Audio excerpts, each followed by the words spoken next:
Hi, I'm Professor Brett Frunberg from the Griffith Tax Clinic here at Griffith University.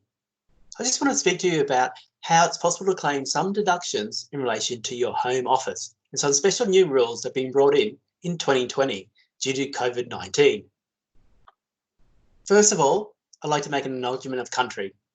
Griffith University acknowledges the traditional custodians of the land on which we are meeting. We pay our respect to the elders past and present. We extend that respect to all Aboriginal and Torres Strait Islander people. One of the things we want to think about in terms of our home is that normally the expenses that you have in relation to your private home, whether you own it or rent it, generally is not tax deductible because they're private in nature. However, if you regularly work from home, and some of the expenses related to that work may be tax deductible, as you may have a home office. In particular, many of us now find ourselves having to work from home due to COVID-19. And because of this, the ATO has brought in some special rules that apply. And they only apply from the 1st of March 2020 to 30 June 2020. In this period of time, the ATO has indicated that provided you record the number of hours that you've worked from home in this period of time, but don't forget from that you need to minus your annual and your sick leave that you might have had between March and June, as well as any public holidays and weekends that occur. So firstly, work out the number of hours that you've worked from home. And then once you've had that number of hours, you simply times that by 80 cents per hour. And then you need to lodge your income tax return for the 2020 tax year and claim your tax deduction in your income tax return. Of course, it's important for you to keep records, particularly in how you've calculated the number of hours. So please ensure that you do that because the onus is on you as the taxpayer. However, you may have worked from home before March 2020, from 1 July to the 29th of February 2020. There's other standard rules that apply in terms of working out your home office expenses, and I'll go through those. But from 1 March to 2020 to 30 June 2020, you can simply use the 80 cents per hour if you want. You also could, if you want, use the standard rules that I'm about to talk about. Now, in terms of the standard rules, the way we work at home affects what might be tax deductible. The first way we might work from home is that we actually have no dedicated work area at home, but we do some work from home, say at the kitchen bench or the dining room table. The alternative way is that, yes, we do have a dedicated work area, like a home office, but your home itself is not your principal place of work.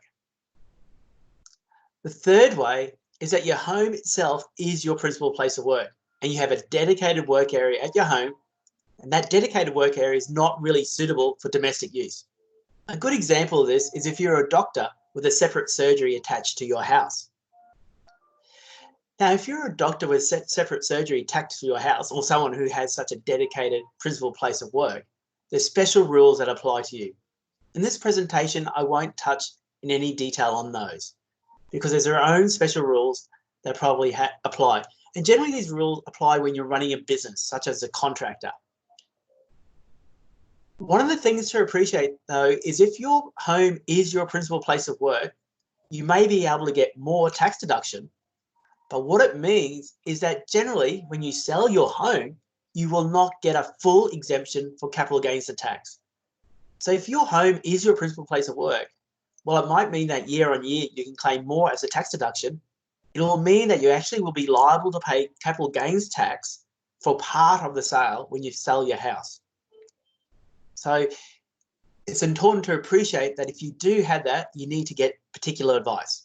But let's look at normal home offices. So this is looking at when you're an employee. Yes, you normally work from your boss's place, but you do some work from home. So the first one we want to talk about is when you've got no dedicated work area, i.e. you're working from the kitchen bench or the dining room table. In these circumstances, what you can claim for it as a tax deduction is quite limited. Some of the things that you might be able to claim a tax deduction for when you're working from the kitchen bench is your office equipment that you've purchased. And if you purchase that for $300 or less, you can claim a full amount of that. So it might be such as a headset or a mic or a chair or a printer. But remember, you can only claim the work percentage of that. If you're using that printer also for private purposes, you'll need to make an estimate of that, and your tax deduction will reduce by that private proportion. Also, you might buy office equipment costing more than $300, say a computer or a laptop. In those circumstances, you can't claim an immediate tax deduction, but you can depreciate it. And essentially, that depreciation is based on the effective life of that asset, which may be 2 or 5 years. And there's some guidance from the tax office of what the tax office thinks is the effective life of, say, a laptop. Again, when you're depreciating something, you can only depreciate the work percentage of that. So if you're using that laptop also for private purposes, then you'll need to decrease your deduction by that percentage of the private use. Also, you might be able to claim a tax deduction for work-related phone call and internet expenses. Also, you might be able to claim the cost of electricity to power the computer while you're working on that kitchen bench. So essentially, if you don't have any dedicated work area, these are the main things that you potentially can claim a tax deduction for. Of course, you've had to have the expenses in relation to this. You can't just make it up. If you were using a laptop that your boss provided you, then clearly you haven't had an expense because your boss has paid for the laptop. If instead that you've also bought a printer for home, so you can print off stuff that you need to work, then clearly that printer is for work purposes, and you can claim part of that printer as a tax deduction to the extent that it's work related. The reason that you can't claim more as a tax deduction when you don't have a dedicated work area is that generally you might be sharing the kitchen with other family members. And so in terms of the electricity in that kitchen, it's hard to work out in terms of the lighting who's really using that. And so this is why your deductions here are quite limited to really just the office equipment and your work phone calls and the electricity for powering the laptop or the printer. So what happens when you do have a dedicated home office? So this is a dedicated work area in your home. You can claim a tax deduction for the additional expenses that you are incurring by working at home. But when you think about these potential tax deductions, you need to make sure, did you actually spend the money?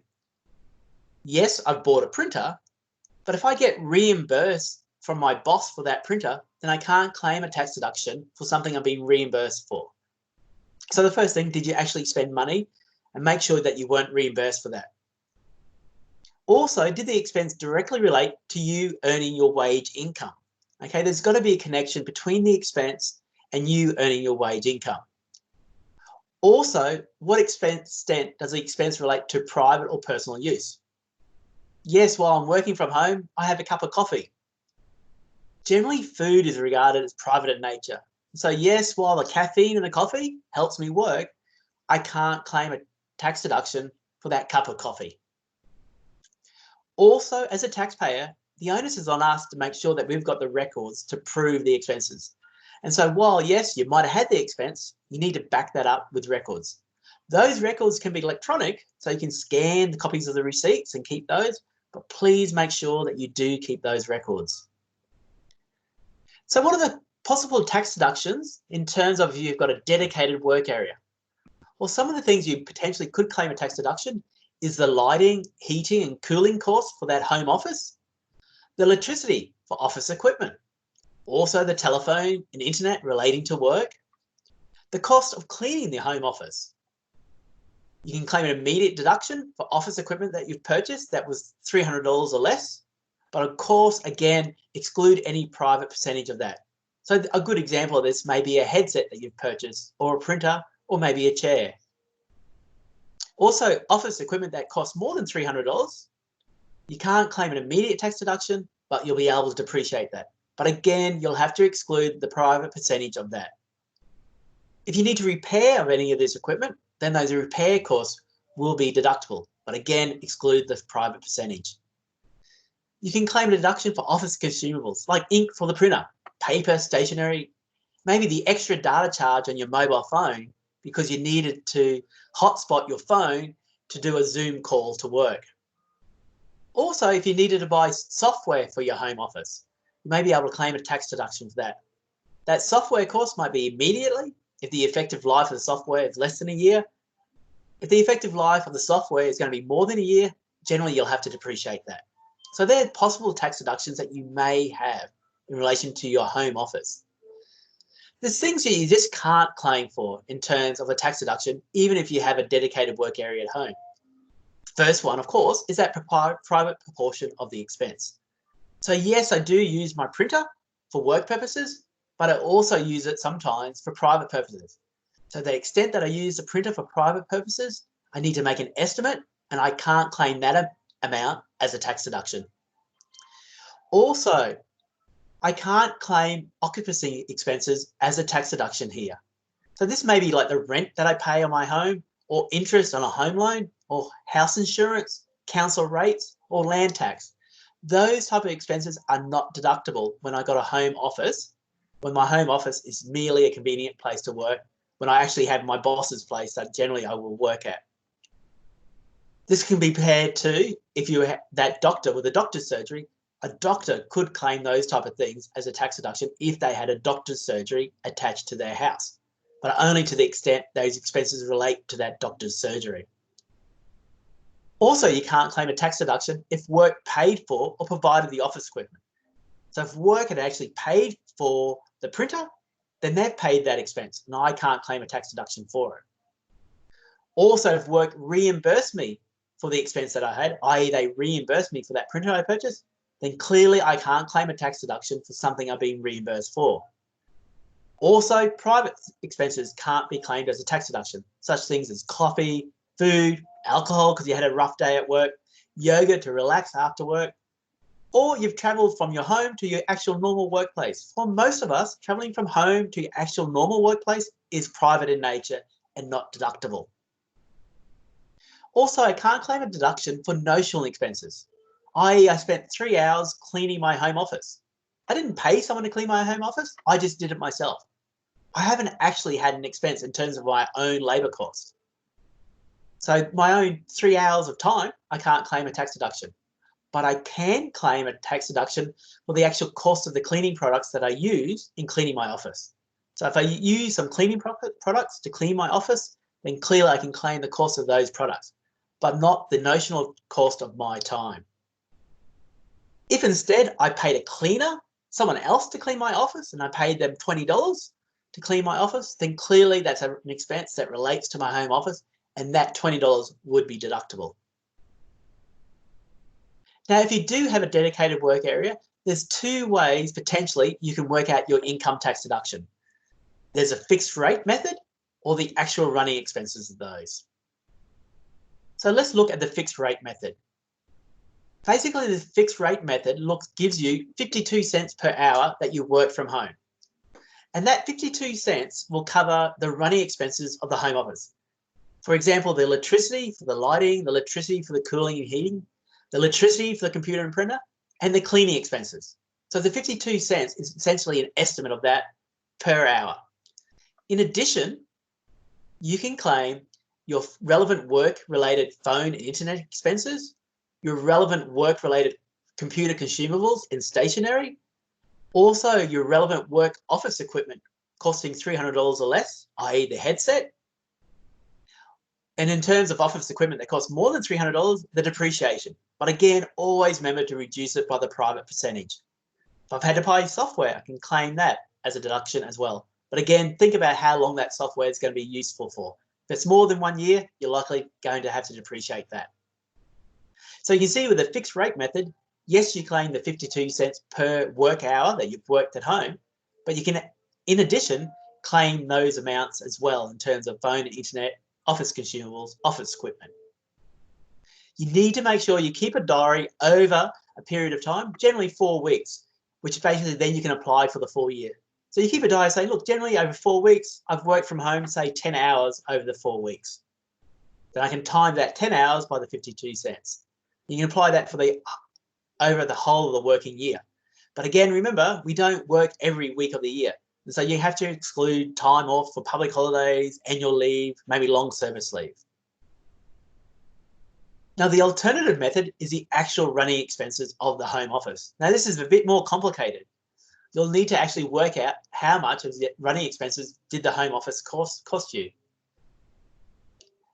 And in terms of working out the reasonable rate, you might use the proportion of the home office floor compared to the entire house. So maybe the home office is, say, 5% of the whole house. Plus, then also you need to consider how many hours you actually worked in the home office and then apply this percentage to the total running cost of your house. But again, remember, that does not include your rent, does not include the interest on the mortgage, does not include the rates. It's only the running expenses, such things as electricity and the internet charges. But again, of course, you'll need the actual receipts of those expenses to be able to claim this. In terms of your phone and internet expenses, you'll need to estimate these both for the fixed rate method and the actual method. And you'll need to formulate a reasonable method, such as a logbook or diary demonstrating to what percentage are you using your phone or the internet for work purposes. Okay, always think about to what extent are you using your phone and internet for private purposes, because those private purposes are not deductible. The tax office provides an alternative method where you can claim up to a $50 deduction at a set rate. Basically, you work out how many times that you use your landline, how many times you use your mobile, and how many times you use your text from your mobile. And you can use the 25 cents or the 75 cents or the 10 cents, depending on which device you use. So you've got alternatives in terms of working out your phone and internet expenses there. So overall, we can see how you've set up your home office does affect what you can claim. So just as a summary, if you have no dedicated area, i.e. you're working from the kitchen bench, you can't generally claim the running expenses, i.e. the normal electricity and lighting for the kitchen. But you can claim the work-related phone and internet expenses. You can claim the work proportion of the decline in, say, the computer, also in terms of office equipment support. But you can't claim a deduction for, say, your lease or the interest on the mortgage. If you do have a dedicated office area, home study, you can claim the extent of the running expenses for that home study, say the electricity for the home study. You can claim the internet and the phone bill expenses in terms of that work proportion. Again, you can claim your office equipment in relation to the work proportion, but also you can't claim the occupancy expenses, i.e. the rates, the insurance on the house, or the interest on your mortgage. You can't claim those. And generally for most of us, it's either the working from the kitchen bench or having a home office, which will be most likely for us. The third column is like your doctor's surgery. When you have your home is your principal place of work and you have a dedicated work area like a doctor's surgery, then you'll be able to potentially claim to that extent that it relates to that work area, those type of expenses. One of those things to think about, many of us get excited about a tax deduction. But if I spend $100 on something and I can claim a tax deduction legitimately for that $100, does that mean I'm actually getting $100 by the tax office? i.e. 100 minus 100 will give it, basically hasn't cost me anything. Well, the answer is that no. When you spend $100 on something that you can claim a tax deduction, you will not be saving a full $100 in tax. It will still cost you money, but it's just saving you an amount of tax. And that amount will actually depend on your tax rate that you're paying at. And I'll step through an example later. It's best if you can get work to actually pay for the cost. And then you don't need to claim a tax deduction for it. And also the full amount has been covered by work. So if you are spending money on your home office, talk to your boss and see if your boss will reimburse you that amount, because then you are getting dollar for dollar back. Let's look at an example here about when someone has to pay something for their home office. Okay, and so they're going to go to Officeworks and they buy a chair for $100. So they've spent $100 on buying that chair. And so we've got $100 going to Officeworks.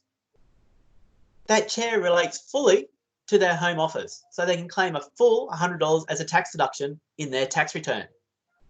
But when they claim a tax deduction, this person's on a tax rate of around about 30%. So they essentially will only get $30 back from the tax office. So you can see how they're still at a pocket of about $60. So while they spent $100, essentially they're only saving a proportion of that in tax. And so you can see they're still at a pocket by about 2/3 in this example. And let's see why that is the case. So in Australia, we have the tax equation, which is basically what is your tax payable, which equals your assessable income, less deductions, which is multiplied by your relevant marginal tax rate, less offsets. Your income less deduction is known as your taxable income. And in Australia, we have marginal tax rates. And those marginal tax rates we'll see here, your first 18,200 you pay no tax on. Then between 18,201 to 37,000, you pay 19% tax. From 37,000 to 90,000, you pay 32.5% tax. 90,000 to 180,000, you pay 37% tax on that amount between those brackets. And then over 180,000, for every dollar over 180,000, you pay 45% tax. In addition, individuals are likely to be liable to the Medicare levy of 2%. So in this example here, let's assume that this taxpayer falls between the 37,000 and 90,000. That means they're paying on those, for every dollar above 37,000, 32.5%. What that means, if they claim $100 tax deduction, that just stops $100 of their income being taxed at 32.5%. So that $100 tax deduction is saving them $32.50 in tax. So that $100 tax deduction is saving them $32.50 tax. So they're still costing them money of about $68. You can compare the value of a tax deduction compared to an offset. An offset gives you dollar for dollar. And a good example of an offset is the low and middle tax offset. And if you get an offset of $100, that's saving you $100 in tax. So an offset is dollar for dollar. So while a tax deduction is good for taxpayers, it's important to appreciate that you're not getting dollar for dollar back. Also, in terms of tax deductions, it's always important that you maintain and keep your tax records because the obligation is on you. And generally, you must keep those records for a minimum of 5 years when you lodge your tax return. So please ensure that you do keep those records and that you have reasonable estimates of how you made those estimates. One thing I just want to highlight to you is that the Griffith Tax Clinic is here to provide potentially free tax advice. It's a student-run clinic where you can potentially receive advice from Griffith University taxation students under the supervision of experienced tax practitioners. The tax clinic may be able to help you in terms of advice in relation to a tax matter. If you've got a notice from the tax office and you're not sure, or you need help in terms of to amend a assessment, or you haven't lodged tax returns for a number of years, or you want to try to appeal an assessment that you've received from the tax office. To be potentially eligible for free advice, you currently must not be represented by a registered tax agent. You must be living in Australia and you must be an individual or a small business entity. If you think you are eligible and you would like to get advice from the Griffith Tax Clinic, please go to our website. Just Google Griffith Tax Clinic and it will come up. And there you can apply online and we will get back to you. Griffith Tax Clinic, we're here to help. Thank you.